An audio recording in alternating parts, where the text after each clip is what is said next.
Hoje a gente vai falar sobre o lar, a família e o trabalho em casa como parte das estratégias para a gente enfrentar a crise. Se você é novo aqui no canal, dá uma olhada, tem uma série de vídeos nas últimas semanas falando sobre como a gente pode se preparar para a crise energética que a gente já está vivendo e que pode ser agravada com o destino da guerra atual ou não. De toda forma, se não agravar muito agora, a tendência, pela leitura histórica, histórica com H maiúsculo, é de que a gente vá tendo uma decrescente na disponibilidade dos combustíveis fósseis, ou seja, da energia, para as pessoas comuns. O David Holmgren, um dos co-criadores da permacultura, fala do declínio energético. Ele falava de um futuro de declínio energético há 20 anos atrás, a gente já está vivendo esse futuro. O John Michael Greer, que é um dos pensadores do colapso também, fala sobre um longo declínio. O Nate Higgins, que é um economista ecológico da atualidade, muito ativo, ele fala da grande simplificação. E tem outros autores que falam, por exemplo, de um caminho próspero, um caminho de declínio próspero. São várias metáforas para dizer o seguinte: a gente complexificou a sociedade enormemente, isso não tem nada a ver com a economia vigente. A economia vigente ela usa de uma forma muito negligente a energia, mas isso também se deu dentro do bloco comunista. Então não tem muito a ver com direita e esquerda e tem muito mais a ver com a nossa incapacidade de usar de forma sábia, com providência, a energia que nos cabe no momento em que a gente está vivendo, né? O David também, o Holmgren, ele fala a história do século XX, a gente pode incluir aqui o século XXI, é muito melhor entendida a partir de uma disputa pela a energia disponível, né, os combustíveis fósseis, do que pelo embate das ideologias. Isso faz muito sentido no nosso tempo, e eu venho repetindo isso há um tempo também. Não faz sentido a gente ficar perdendo tempo com a disputa ideológica quando a urgência maior que a gente tem no momento é criar viabilidade com a energia solar disponível para criar uma vida mais autônoma, mais segura, mais resiliente frente à crise que a gente está vivendo. A gente tem um eixo aqui difícil, porque quando as pessoas buscam ganhar dinheiro para se estabilizar, elas seguem um caminho de especialização. Elas se especializam em um tipo de atividade, de comércio, de profissão, para ganhar o dinheiro para resolver tudo. A probabilidade é que a gente não tenha muito essa chance para um número muito grande de pessoas. E então, tornando ainda mais interessante para um número muito grande de pessoas, o generalismo. Nós precisamos conseguir trabalhar com várias coisas que estejam diretamente ligadas com a nossa sobrevivência, com a nossa dignidade, com a nossa autonomia, para a gente conseguir enfrentar essa crise e possíveis outras que virão na sequência, construindo talvez um longo declínio, né? Ou um colapso constante, menos abrupto, porém constante. A gente tem que enfrentar algumas coisas. A definição de sucesso é uma delas. Uma casa que funciona para a gente é uma casa que consegue produzir parte do seu alimento, é uma casa que consegue captar parte ou toda a água que precisa, é uma casa que precisa tratar os seus efluentes, e é uma casa a partir da qual nós conseguimos viabilizar pequenos negócios, pequenas atividades que geram renda. Isso é muito importante porque a gente precisa pensar de maneira mais criativa o que é o trabalho em casa. Quando a gente fala de trabalho em casa, a maioria das pessoas, no nosso tempo, pensa numa classe média alta e pessoas trabalhando a partir do computador. E isso é uma espécie de colonização do nosso tempo. É verdade que para divulgar os nossos produtos e serviços, um número cada vez maior de pessoas usa as redes sociais. Estou eu aqui fazendo isso. Mas não é uma norma que isso precise ser feito dessa maneira. Quando a gente pensa que um número cada vez maior de pessoas vai passar por necessidades de adaptação em relação ao tipo de energia, uma série de questões entram em voga. Pessoas que conseguem lidar com hidráulica, captação de água de chuva, armazenamento, instalação hidráulica para que a gente possa ter, por exemplo, parte da água vindo da concessionária, parte vindo da coleta de água de chuva, para que a gente possa ter os efluentes talvez indo para um sistema de tratamento ecológico ou águas cinzas. A gente pode ter uma pessoa que trabalha com serralheria, que pode, por exemplo, fazer fogão-foguete, um fogão de ter uma queima muito econômica, né? Gasta muito pouca madeira, aquece muito rápido e torna possível, né, o cozinhar de forma alternativa. A pessoa que trabalha com serralheria e pode fazer talvez um fogão solar. A volta dos fogões a lenha, mas tem que ser um fogão que tenha, de novo, uma combustão eficiente, né? Dando alguns exemplos de pessoas que podem desenvolver atividades a partir de suas casas, ajudando outras pessoas a se prepararem. Pessoas que atuam, por exemplo, na conservação natural dos alimentos, na charcutaria, fazer presunto, fazer carne curada, carne de lata. Pessoas que trabalham com fermentados, pessoas que trabalham com a implementação e o cuidado de hortas agroecológicas. Essas pessoas, elas têm grande chance de atuar nas suas regiões como multiplicadores, tornando essas atividades economicamente viáveis, se não pelo dinheiro, pelo escambo ou pela dádiva, por trocas que a gente pode fazer, enfim, até por a dádiva, no caso da dádiva, a gente não espera algo específico em troca, né? Então a gente precisa, de certa forma, descolonizar, né, essa questão do trabalho em casa, não um trabalho no computador necessariamente. O eletricista, a pessoa que mexe com eletrônica, com a manutenção de computadores para a gente manter a comunicação funcionando, as pessoas que trabalham com painéis solares, com baterias, com sistemas alternativos de captação, armazenamento e uso da energia solar. Pessoas que trabalham com mecânica, pessoas que trabalham em zonas periurbanas ou rurais e que são generalistas, pessoas, por exemplo, que sabem trabalhar com a motosserra, com a roçadeira, que sabem dirigir um trator, que sabem fazer a manutenção de um trator, que sabem implantar sistemas de cultivo harmonizados com relevo para maximizar a água que a gente tem disponível.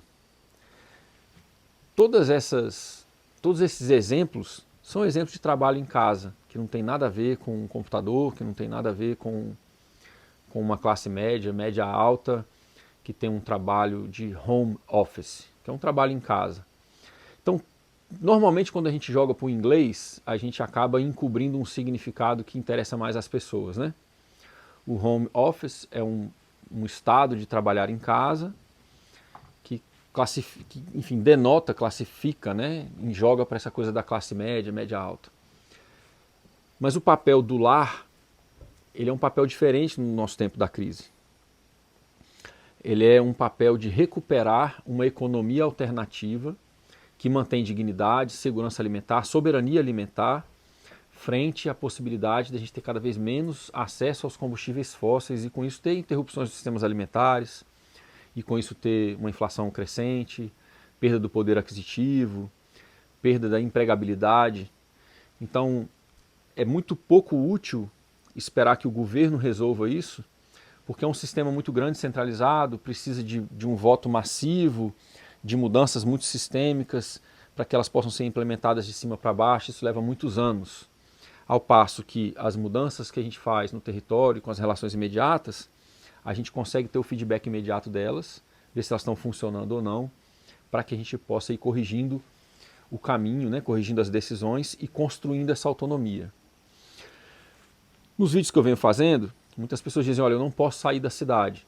Eu já fiz várias recomendações sobre isso. Quem não pode sair da cidade tem que pensar se pode ir para uma cidade menor, procurar um emprego em outro lugar, vender uma casa que está financiada, um apartamento que está financiado e ir para outro lugar.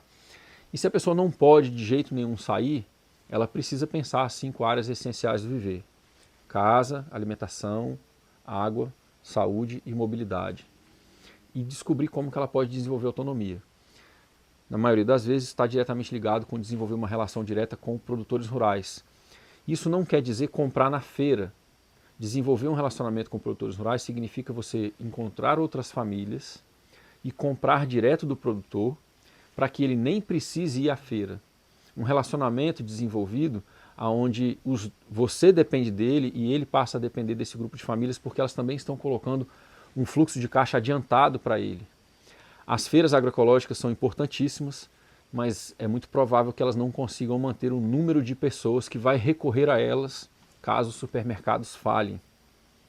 Então a gente precisa ter aí um cuidado com isso. Acesso à água, garantir mobilidade, todo esse eixo das 5 áreas essenciais, né? Mas mais especificamente falando das pessoas que têm condição ou que estão dispostas a trabalhar a partir de casa, a gente precisa discutir um eixo que é o eixo do núcleo familiar como unidade básica da economia. A gente fala de economia como se fosse uma entidade e a gente tem governos e pessoas trabalhando para a economia, quando na verdade isso também é uma outra colonização do nosso pensar. Não existe economia, existe um conjunto de decisões, de fazeres, de transações entre as pessoas que criam, em função de sua atividade, uma economia. Então nós não precisamos cuidar da economia, nós precisamos cuidar da dignidade, da autonomia, da segurança e soberania alimentar das pessoas, em meio a uma economia colapsante. É inegável, é incontestável que nós vamos ter cada vez menos energia disponível para fazer as nossas coisas. Mas isso não precisa significar cada vez mais sofrimento, desde que nós consigamos repensar o lar, a importância da família. Se a gente tem 2 pessoas trabalhando em período integral, talvez ter 2 pessoas em meio período, e aí construir uma economia alternativa doméstica. Se a gente tem 2 pessoas trabalhando, talvez ter uma trabalhando fora e a outra trabalhando dentro de casa. Quanto mais pessoas adotarem essas soluções nas áreas periurbanas, nas áreas rurais e até em alguns lugares urbanos, mais segurança a gente tem de que a gente vai ter a permissão social para implementar essas coisas. Isso é uma observação do Holmgren também. Permissão social em que sentido? É possível que em casas soltas, em várias cidades menores, a gente tenha talvez galinhas, talvez tenha coelhos, talvez tenha horta, talvez tenha saneamento ecológico dos efluentes, uma produção de alimento mais intensa, um jeito diferente de olhar para o paisagismo, um paisagismo que ao invés de ser sobre estética, ele seja sobre funcionalidade ecológica, sobre segurança e soberania alimentar. Então, o paisagismo voltado para a produção, né? A gente ter de repente canteiros urbanos que são produtivos, árvores urbanas que são produtivas, hortas urbanas, áreas designadas para famílias que moram em lugares verticais para que elas possam cultivar um pouco do seu alimento. Todas essas coisas, elas são fruto de um pensamento descentralizado e de soluções locais que surgem a partir das necessidades das pessoas naquele lugar. Elas são a antípoda, elas são o contrário de soluções centralizadas. A pessoa que sabe fazer cuidados alternativos de saúde, uma série de coisas que a gente pode fazer a partir de casa. Um estúdio de fisioterapia, um estúdio de exercício físico, uma casa que é transformada, por exemplo, numa escola, numa pré-escola ou numa escola de ensino fundamental, alternativa, obviamente, né, para a educação domiciliar. Tudo isso constitui uma atividade domiciliar alternativa que, em termos mais acadêmicos, significaria, né, uma economia doméstica. Mas essa economia doméstica, ela é produto de pessoas que buscam autonomia, de pessoas que buscam dignidade e viabilidade econômica em meio a um cenário onde a gente vai ter cada vez menos acesso, de novo, à energia disponível. E isso traz a gente para um outro assunto importante, o alinhamento familiar. Tem sido constante nos conversas comigo, nas mensagens, nos e-mails. Eu vejo isso, mas a minha família não vê. Eu vejo essas questões que você traz, mas o meu esposo ou a minha esposa não vê. A unidade familiar, ela é uma das instituições sociais que que, quando saudável, pode nos trazer a maior capacidade de enfrentar as crises. Uma casa onde as pessoas se apoiam, uma casa onde os jovens são nutridos para florescer com suas dádivas, com suas vocações, com seus talentos, né? E são nutridos de forma alternativa. O que a gente está vivendo hoje, para enfrentar o que a gente está vivendo hoje, a gente precisa redefinir sucesso. Sucesso não é uma carreira linear, sucesso não é necessariamente uma carreira acadêmica, sucesso não é necessariamente a pessoa conseguir um título universitário para sair da pobreza ou para tirar a família da pobreza. A gente precisa redefinir pobreza. No caso do Brasil, isso é muito difícil, porque a gente tem um país que é majoritariamente pobre e uma mídia que mostra um país majoritariamente classe média, uma mentira, uma fábula. Mas dentro dessa dificuldade que a gente tem, muito da pobreza é definido pela condição de acesso ou não a bens de consumo. Quando a gente redefine o que a gente realmente precisa, olha as 5 áreas essenciais, olha para a cultura, olha para uma outra definição de sucesso, a gente consegue se desligar um pouco dessas coisas, simplificar um pouco as nossas vidas. É óbvio que eu não estou dizendo que todo mundo precisa simplificar, o Brasil tem muitas pessoas que não têm nem o suficiente. Não estou dando aqui soluções copia e cola para o Brasil inteiro. Eu estou dizendo que a gente precisa, mesmo as pessoas que não têm muita condição econômica hoje, elas precisam batalhar para melhorar a vida delas, no sentido de conseguir estruturar a vida para aproveitar o fluxo solar energético e não o estoque de energia do petróleo. Então, mesmo para combater a pobreza, nós temos que ter uma visão diferente hoje. Nós não vamos combater a pobreza industrializando todo o país. Esse caminho linear de industrialização não é possível, é mentira. Então nós precisamos nos preparar, independente da nossa condição econômica. O trabalho em casa precisa ser redefinido, a gente precisa pensar de forma muito criativa. Conservação de alimento, mecânica, eletrônica, cuidados alternativos, cuidados paliativos, as doulas, o ensino domiciliar alternativo, uma série de ocupações, produção de alimento, conservação, uma série de coisas que a gente pode fazer a partir de casa, que a gente não está olhando para elas com o cuidado que a gente deveria. E aí, nessa questão da família, esse realinhamento do que é sucesso e do que é segurança, a gente não pode fazer nada disso sem um olhar e um cuidado muito precioso com a dimensão econômica das nossas vidas. A gente precisa estar bem alinhado com o companheiro e com a companheira. Um pensamento ecológico que separa o núcleo familiar, eu não sei se ele é tão ecológico. A gente precisa dessa base. Mas ajuda muito se o estudo, se a alfabetização ecológica é feita em conjunto e familiarmente.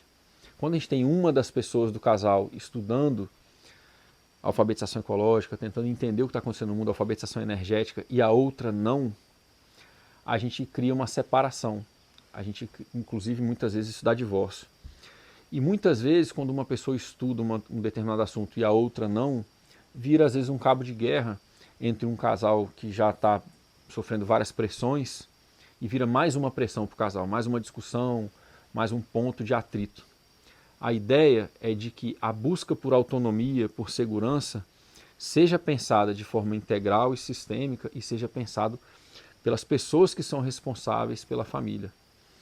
Seja lá qual for a conformação familiar, as pessoas que lideram a família precisam pensar juntas que só o dinheiro não vai resolver. Nós precisamos desenvolver o lado econômico, mas nós precisamos investir no escambo, na dádiva, em soluções alternativas baseadas no fluxo solar energético para garantir comida, para garantir saúde, para garantir lazer, para garantir uma série de coisas que são essenciais para a gente e que não serão garantidas no modelo industrial centralizado de cima para baixo da macropolítica.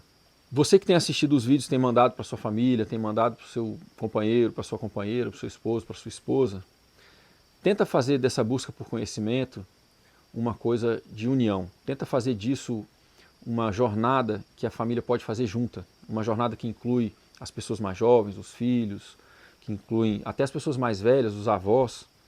Ao invés de fazer disso uma jornada onde você já viu alguma coisa que os outros não viram ainda e que você precisa evangelizar. O exemplo arrasta mais do que a discussão. Busca viver essas soluções e busca estudar isso junto com as pessoas e não convencer as pessoas. O estudo dessas soluções não passa necessariamente por troca de argumentação, mandar vídeos, mandar artigos, mandar informações. A gente já tem informações demais. O que a gente precisa talvez é de mais companhia. Talvez você vá ensinar mais sobre autonomia e segurança alimentar, tendo um pouquinho do seu alimento produzido direto da horta para a mesa, ou da feira agroecológica para a mesa, do que tentando convencer as pessoas. Os momentos afetivos, os momentos de saúde, os momentos de refeição, os momentos de estudo, os momentos de planejamento do futuro familiar, precisam ser sonhos que são sonhados em conjunto. Muitas famílias teriam condição de se preparar de forma diferente para o que está por vir e não estão se preparando porque a noção delas de sucesso é diferente. A gente precisa redefinir sucesso, a gente precisa redefinir o que é uma boa vida. Uma boa vida precisa ser autônoma e a gente vai ter que ter muito mais trabalho para isso, mas é um trabalho prazeroso, significativo, gratificante, porque ele nos liberta, ele nos traz mais condição de enfrentar as crises, nos torna mais resilientes, mais adaptativos, mais flexíveis com relação a tudo que está por vir. Se você conseguir redefinir sucesso e planejar o futuro, tendo o que a família como um todo tem disponível para preparar essa vida, ótimo. Se você não tem, não torne a sua busca por autonomia um ponto de atrito com a família. Eventualmente todos precisarão uns dos outros. Esse trabalho eu faço com muito carinho. Se você tem interesse em seguir, fazendo um planejamento estratégico bem definido, eu tenho um programa que eu montei, que é o programa Êxodo Urbano Urgente, onde eu falo de gestão, eu falo de como fazer um inventário das nossas dependências e das nossas limitações. Algumas pessoas podem cortar dependências mudando de comportamento. Algumas limitações a gente não pode cortar. Tem pessoas que precisam de determinado medicamento, tem pessoas que precisam de algumas coisas e não podem mudar isso. Isso precisa ser levantado, isso precisa ser estudado para que a gente possa fazer esse plano com muito cuidado. Se você tem interesse nisso, essa semana eu vou fazer uma turma nova e no final do mês eu vou fazer uma reunião em grupo, uma consultoria em grupo, para tirar dúvidas e fazer um alinhamento de todos os planos estratégicos das pessoas que estão planejando uma vida mais autônoma, mais segura, com base no fluxo solar energético. É um programa bem completo, ele está baseado no livro que eu estou escrevendo, que é o meu Caderno de Ida para o Campo. Pensa esses 5 eixos das 5 áreas essenciais do nosso viver, pensa como construir autonomia, pensa uma série de questões importantes para a gente construir essa vida, que para muita gente ela está indo na contramão da sociedade, mas para outras pessoas, na verdade, ela está construindo o futuro que vai amparar outras pessoas depois. Se você tem interesse, vai ter um link aqui nesse vídeo, clica ali, é uma das maneiras da gente se ajudar com mais profundidade. Eu faço esse trabalho dos vídeos, dos artigos, com muito carinho para ajudar as pessoas e compartilhar tudo que eu já aprendi, mas uma das maneiras da gente caminhar junto é você talvez participar do meu trabalho e a gente seguir junto dentro do programa Êxodo Urbano Urgente. Avalia, tem um link aí, vamos ver se a gente caminha junto. Abraço, muito obrigado.